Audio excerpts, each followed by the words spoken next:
And then, by being in the California prisons, we often hear about the hostilities between the blacks and the Hispanics, but I think people don't realize that the hostilities and the war was even much worse between the northern Hispanics and the southern Hispanics, because it's basically on site for the most part, right? Yeah, well, back then, now there's, I believe there's a peace treaty now, but right.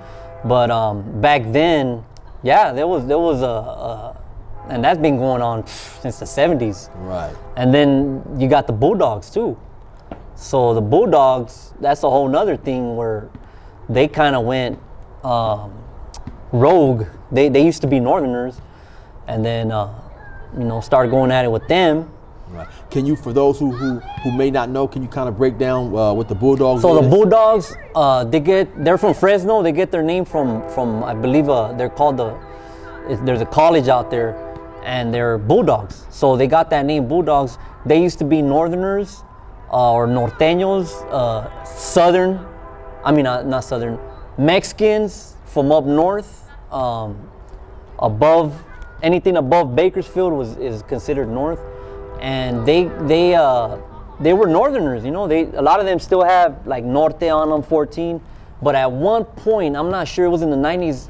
At some point, they broke away from the northern structure and all that, and then they were on their own, man. And there was quite a few of them, so they've been holding their own. So that's what a Fresno Bulldog is. Right. And so you guys, when I say you guys, I mean in the past, the Serranos, you guys was beefing with them as well. Yeah. At first, no. At first, they were kind of like on our side, and they were like it depends where you were at, but they were like, they were beefing against the North, and they were kind of like being used as torpedoes. Right. Okay. And then eventually, if it flipped, and they became their own entity, and then it was wartime, Right. So what's it like? Explain to my viewers, like when you're in prison, you're doing time, and these like riots and stuff jump off, or moments of violence. I mean, is there any fear going on? I mean, how did it all seeing all this stuff? How did it affect you, if at all? So yeah, man. Of course, a lot of people won't keep it 100, man. But yeah, man, there's always a little fear element. Doesn't mean that you're scared necessarily, but there's it's kind of like fear of the unknown. Like, you could end up getting seriously hurt, man. Stomped out, killed, stabbed, or whatever. And so, but it all depends. Like, some of that gets numbed out. Some of that like towards once I started being involved in a couple more incidents, some of that goes away. Right. And yeah, there's always adrenaline. There's always adrenaline when something cracks off. But yeah, man, and I'm sure everybody feels that, especially their first time. I mean, for me, I think it was a little extra because where I was at, my age, I was only 16 with a bunch of grown-ups. I was in the county jail. Everybody's over 18, and back then, it was different. It seemed like everybody was super big back then, and then where it was at, in 9500, where it was like the most craziest in the LA County Jail. So I had that whole element, but as time goes by, man, you get numb to a lot of that, and you become an aggressor. You become an aggressor, and you start, and then you have weapons. When you have a weapon, it's kind of like being in the street and you have a gun. When you have a gun, you feel that power and you feel untouchable. You feel like can't nobody touch you. So same thing in there, man. You got a little strap, and there's power in that, and some people, naturally they're gonna be afraid of those weapons, man. Especially if it's a nice, decent one. Sometimes right. You got some swords in there, It's made right. Yeah. Is there any moment in your mind that sticks out about an incident that happened in any one of your prison sentences that that you'll never forget? Man.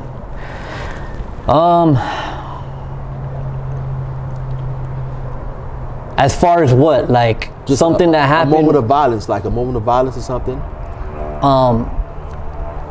I can. There's a lot, bro. There's just so many, but I'll tell you one, and this one's actually, I can tell you this one from in the county jail in Wayside. This dude, he was a TRG. I don't know if you know what a TRG is, a Right, tiny I do, rascal but from explain Long. from our A viewers. TRG is it's called the Tiny Rascal Gang. They're from Long Beach. They're Asian gang. Cambodians. Oh, Cambodians. And right. back then, they ended up, you know, getting a green light. All the Asians had a green light on them, and this is when it was fresh. And so I remember there was a dude from Long Beach, from East Side Longwood, which they were mortal enemies pretty much. And I remember I was in the shower, and the homie, he comes and he knocks on the shower. He's like, "Hey," and I think this was my first time in the county, and I had a bone crusher, what they call a bone crusher. Right. Big old solid. This thing was not gonna break. It was a straight steel, and it was mine, right? And he knew I had it. He's like, "Hey, let me borrow your thing." I'm like, "What's up?" He's like, I gotta take care of this TRG. And I was like, and I'm like, oh man, it's gonna crack off, cause the TRG, they're crip, they run with the Crips.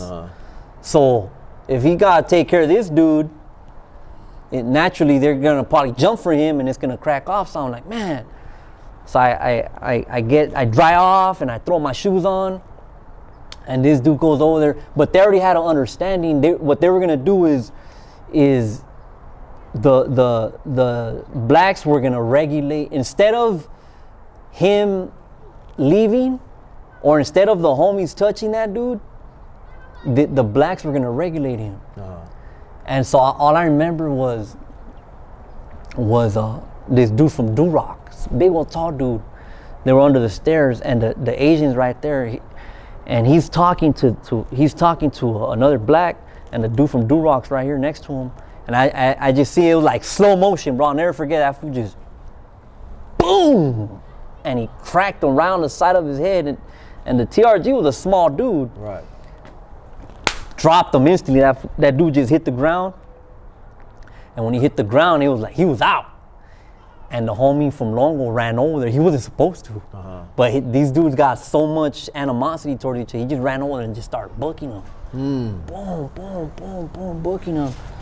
And this dude was just so full of blood, bro. It was so gruesome, and then you could just hear him just like the noises. And I was, you know, I mean, I was young, bro. So that was I'll never forget that, bro. That was like it'll be imprinted in my mind forever. I can always look back on it like it just happened. It was a horrible thing for the dude, you know. Right. And he was there. The thing is, he was there for like, it seemed like for a long time. They didn't come get him for a long time. He was just there, bro. And I felt for the dude. Right. You know what I mean? I felt for that dude, like, and it didn't even jump, bro. The blacks, they didn't really jump for the dude. I guess they kind of just said, you know what, just let this dude go, man. You know. And then you said at some point during that time, a lot of the Asian gangs, or maybe all of them, had a green light on them. So can you explain, you know, for my viewers who don't know what a green light is? Well, that really was. I really don't know the ins and outs of what really that had to do with, but basically they couldn't walk the main line. They you know, for some reason they couldn't. They weren't allowed to basically participate. We had to get them off. So the Serenos, basically, you guys had like a on-site order. On-site, yeah. You see them, just basically get on. Green light is basically, you got a green light to get that dude, you know. So that's basically what that was. Due to whatever was happening on the street. Due to, yeah, you know what? I don't even remember, bro. I honestly cannot speak on that because I don't know what the details of that was. I just know that they couldn't walk the line. Right. And we had to get them. And I was there when it first. I was kind of happy because we used to beef with Asians, so I was like, the heck with these Asians, you know. So at some point you get out of jail. You said you get out of jail, and then you get caught up on some serious charges. So yeah, you're talking about my last case, Right. Yeah. So you know, I was in and out. In 2003, I got arrested for a high-speed chase and possession of a firearm. They ended up dropping the gun because they found it on the freeway. I actually got away on the high-speed chase. It was broad daylight, and it was on my birthday. And Thanksgiving Day on my birthday, November 27, 2003. And I got away, but they ended up, I was hiding behind a house, and they ended up telling on me, one of the neighbors. I went to jail. They gave me 32 months with 80%. I ended up maxing out on that because I picked up another case in Centinela. It was on and cracking with the blacks. It kicked off on the yard with the blacks, and our building wasn't there at the time when it kicked off, but it was on site with the blacks whenever the doors cracked. So right. On my tier, it was only 2 homies' cells, us and my neighbors, and the rest of them cells were all black. I was like in the black section. So, you know what I mean? I had to be strapped up, bro, and they came in to hit my cell, and they found my strap in my shoe. We're on lockdown. Right. When they hit the cells, they caught us slipping, and back then they used to crack the doors open. They would sometimes crack for showers. They would crack like by accident, but sometimes I think they would do it on purpose. Right. They would crack a couple of Mexican cells, a couple of black cells. Right. And And I hear people talking about that a lot. So do you feel basically that the administration was intentionally trying to I think so. create Sometimes I think they would do it by accident. Right. Because sometimes there might be a fish, or what a fish is a rookie. Mm-hmm. They probably, you know what I mean, they might get the buttons mixed up, and they're not even aware of the whole lockdown situation, how serious it is. But it was pretty serious, man. They had to ship everybody out of there because it wouldn't stop. It was just cracking, you know, on and off. All the buildings, there was always something going off. It wasn't gonna stop, man. Right. You know. So how long do you think it went on before? It went on for like 6-7 months. Right. So just constant war and fighting. Constant war back between the races. Every time that you guys would any encounter chance, each other. medical, any chance you get, you gotta jump. Right. You know. So yeah, naturally, like I said, I was on an all black tier. So I'm thinking, man, if they crack some of these showers, we're gonna be outnumbered, man. Like, you know, and I've always been a small dude, and you know, weapons is always something that I always resorted to, man, in the street and in there, man. You know. Right. So I got caught slipping. They hit our pad, and I had my knife in my shoe, and I took the rap. So my Sally doesn't get booked for it too. And I went to the hole. I picked up another case, and I stayed in the hole for almost a year fighting my case. I was actually gonna get stretched out for that knife, man, because they were gonna strike me. I was gonna end up with it was gonna be at least over somewhere like 13, 14, 15 years just for that. Right.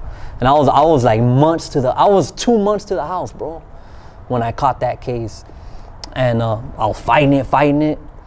And the irony of it, I was going to the city of El Centro, where I live now, in the Imperial Valley, because Centinela's out there in the Imperial Valley. And so to get to your question, I kind of want to set it up. I ended up going to getting a sweet deal, man. They struck my strike, and they offered me 2.5, and I jumped on it. And I ended up getting shipped out to Tehachapi, the 180 in Tehachapi, a level 4. I got into some more stuff there. I went to the hole there, and I ended up getting shipped out to Corcoran, SATF, to the 180. And then from there, I went home January 1st of 2008. And I I only stayed out a month and a half. I moved to Rancho Cucamonga. I went to see my parole officer on February 14th of 2008, and they came to question me about a murder that happened in 1998. Okay. And this is 2008, 10 years later. And there's a lot of factors that have to do with it. But long story short, they kind of try to, there was other people involved. They try to turn me against one of my older homies. And so how does that feel? Okay, because now you're out, you're free. You just got out from doing a long sentence, and you know you're out there free, and all of a sudden they come talking about an old murder. Does that you know shake you back? That was the worst, bro. Anytime a person's in jail and they come talking about, oh, we want to talk to you about a murder, it's definitely, you know, because we know a murder could keep us in there forever. So they had questioned. They actually had visited me throughout my years, from when that murder happened up until that time. I was in jail most of that time, in prison. And they had came to try to question me in prison about that murder. They had pulled me out probably like 2 or 3 times, the detectives, homicide, and they would try to question me about this murder. And I'm like, you guys got the wrong guy, man. I don't know nothing about that. I don't got nothing to say to you. Send me on my way, right? So I go back, and so I already knew I had this little tail on me. And then when this murder happened, they raided my house. They were looking for me. Word on the street was that I was the one that did it and this and that. And they raided my house. They were looking for me. I was on the run. And so I had that little tail on me. And then, but they never charged me for it. And so in 2008, when I got out, my mindset, I was already kind of tired of the lifestyle. I was tired. My mom, she was dealing with some health issues. She was sick. I had promised my mom a lot, like, you know, my mom was like, she's no longer with us. But at the time, she was still alive. I used to make her a lot of promises, and I put my mom through a lot of stuff, man. And for those of you guys listening, any youngsters, man, that think it's a game, man, like, the only ones that really care for you are your loved ones, man, and your family, especially your moms. I regretted a lot of that stuff that I put my mom through, man. I didn't understand it because I was young and I didn't really care. I cared about my mom, but I really didn't care. I cared more about myself and the neighborhood and all that. And so because of that, I had a lot of remorse and a lot of regret. And so I wanted to make my mom proud, and I wanted to get my life together, man. I wanted to show her, like, hey, man, like, I want to do good for you, mom, you know? Right. And so I made all these promises to my mom. So when I end up getting questioned for this murder at the parole office, at the Ontario parole office, all these things are going through my mind. I'm like, damn, like, so it doesn't feel good, bro. To answer your question, it does not feel good. And they offered me my freedom, bro. Like, that was the thing, you know? They offered me my freedom, and, you know, I just, it wasn't gonna happen, man. Like, you know, they wanted me to tell them something that they wanted to hear. They wanted me to go along with their story, and I couldn't do that, bro. Like, you know, and so next thing you know, I got these cuffs on me, and I'm headed to Temple City Sheriff Station, and they booked me for murder, bro. And I spent the next 5 years in the LA County Jail from 2008 to 2013, and I represented myself for 3.5 years. I was a self-represented inmate, what you call a pro per or a pro se litigant, and that wasn't by choice. I was almost forced into that because of the attorneys that I had. The attorneys I had were not out for my best interests. They were kind of like actually district attorneys playing as public defenders or state appointed, and it was horrible, bro. They were like I said, they were not out for my best interest, and I was fighting for my life. So I had to make a choice and a decision to let them go and exercise my Faretta rights, what is called your Faretta rights, to represent myself. Right. So let me ask you this. So you said during those times you met a few like famous, well-known individuals. So what about, how did you happen to run across DMX, the rapper DMX? So DMX, I never met him face to face, But he would come over to the shower. I was in South 4. This was in High Power in 1750 in the LA County Jail. And I was on E-roll. And he was on F-roll. F-roll was like the celebrity roll. And it was, it was known as the PC roll. But it was like more like a celebrity role. They had the Grim Sleeper there. Right. They had that dude Conrad Murray. Now Conrad Murray is the doctor who was charged with giving Michael Jackson the lethal drugs. And then the Grim Sleeper is an individual who a serial killer out of LA who was from killing the a lot 80s of, or 70s, killing a lot of killed women. a gang of people. Yeah. So you happen to be. I was there with all of them. Oh, okay. And DMX, he came over. He would come over to the shower, which was like, man, not even like 5 feet away, 2 cells away. And we would talk to him. Hey, what's up, Max? Ask him, hey, what's up? He talked just like how he sounded in his music, man. And we chop it up. Tell him, try to encourage him and stuff like that. And it was short. He wasn't there that long in the LA County Jail, but yeah. But Conrad Murray, he's someone that kind of knew a little bit more because they used to put me side by side with him sometimes at Visit. Right. We were in cages because we're in High Power. Uh-huh. So they would put, doesn't matter what role you're on, they would put you side by side with whoever. It all depends on who's getting a visit that day. So Conrad Murray, man, yeah, right. We used to chop it up. He was, I don't know what he was. I don't know if he was maybe from one of them islands or maybe even Africa or British, the British islands. I don't know, but got to know him quite well. Right. Talked to him.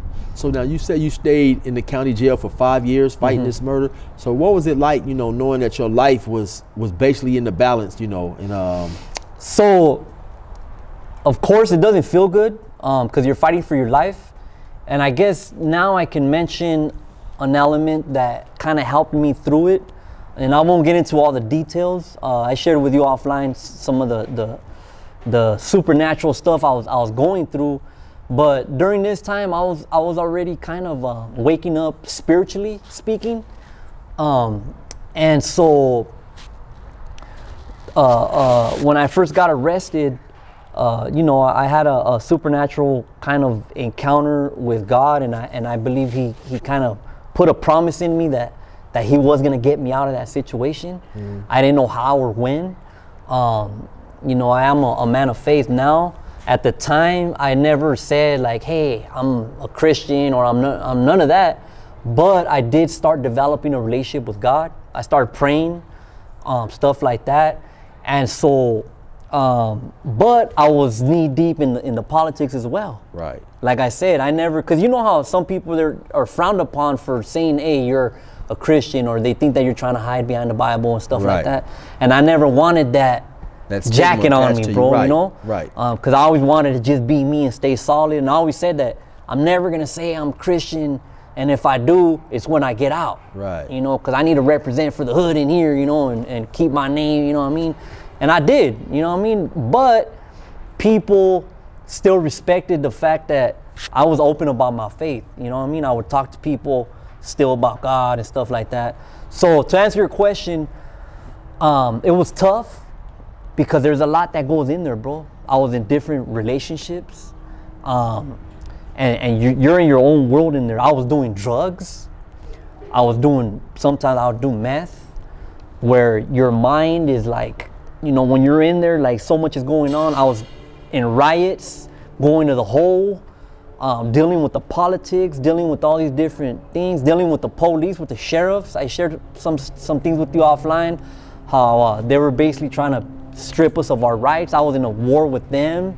That's actually how I ended up in a place called G-Roll, where I ended up later on with Lenny Dykstra, the ex-baseball player, and my co-defendant.